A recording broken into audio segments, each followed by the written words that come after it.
Recently, I came across an art piece depicting a Native American Jesus. For a long time, cultures and denominations have hoped to imagine a Jesus after their own likeness. But we have to ask ourselves, how does God want us to perceive Him? And just as importantly, how does God want us to communicate His likeness to other people? Let me start off by saying I understand the heart of relatability, the intention that we have to make Jesus into a likeness that is relatable, so that we could have Him look like we do. We want to make Him our own. And we want to make Him relatable to other people in hope that they would connect with Him easier, in hope that they would accept the gospel easier. But how should we really think about Jesus? And I guess the big question is are all of the many popular depictions of Him that we see truth?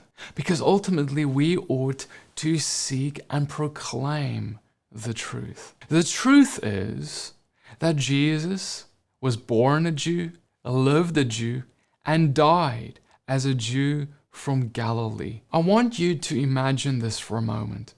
Imagine I have the honor of having a guest come to my house to meet some of my friends. And as I invite this guest, the day before he arrives, I call him up and I say, "Thank you so much for coming. It's such an honor that you're going to be coming to visit my house. Please make sure that in fact your appearance, your facial appearances, your race, and everything else to do with your appearance is in our likeness." What would that say about the person making such a request? It would say that he does not truly admire his guest for who he is, but instead would hope for his guest to present himself as a counterfeit version of himself in order to simply make himself more relatable to the friends of the host. And just as concerning, a counterfeit version which is simply not being authentic with who he really is. See, brothers and sisters, I want to submit to you that when we rely on how we depict Jesus to make Him relatable, we have failed to rely on what we should be relying on: the power of God, the demonstrations of His Spirit, and who He is. See, we read in Isaiah 53:2, "For He grew up before Him like a young plant, and like a root out of dry ground. He had no form or majesty that we should look at Him, and no beauty that we should desire Him."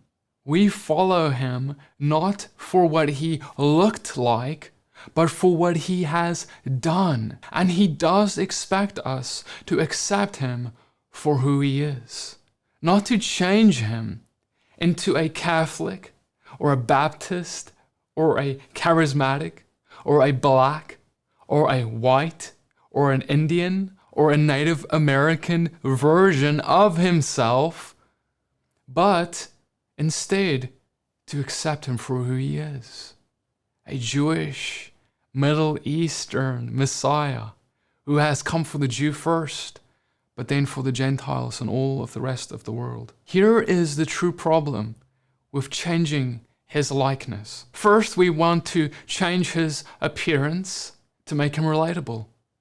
But next, what follows is we start changing what He taught in order to make Him more relatable to our own beliefs, our own cultural traditions. This, in fact, is what has plagued multitudes of Christian denominations all around the world already. And in fact, If we want to obey Paul in the book of Romans chapter 11:14, where he has called us to drive the Jews to jealousy, perhaps it would be good for us to begin to present to our Jewish brothers a Jewish Messiah. We should not be shocked if they seem disinterested in a Messiah that looks nothing like them when they are looking for a Messiah that, according to the scriptures itself, is supposed to be one who comes from their very loins, that is supposed to be a Jewish Messiah. They are disinterested because we have failed to present to him the authentic Yeshua, the Messiah, who has come to teach obedience to his Father's instructions. And he has said in the book of Matthew chapter 5, he has never come to abolish the instructions of his Father.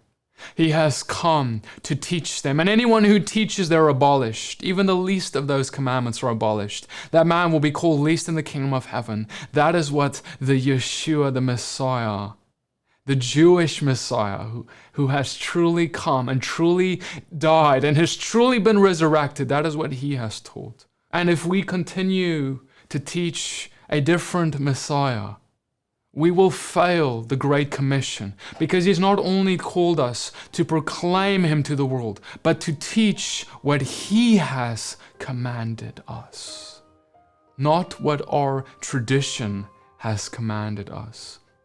And perhaps it begins even in the simplicity of how he really looked like, and then what he really taught, and then the true power that followed his life and is promised to follow ours if we are interested in him for who he really is, instead of trying to counterfeit him into something he never was.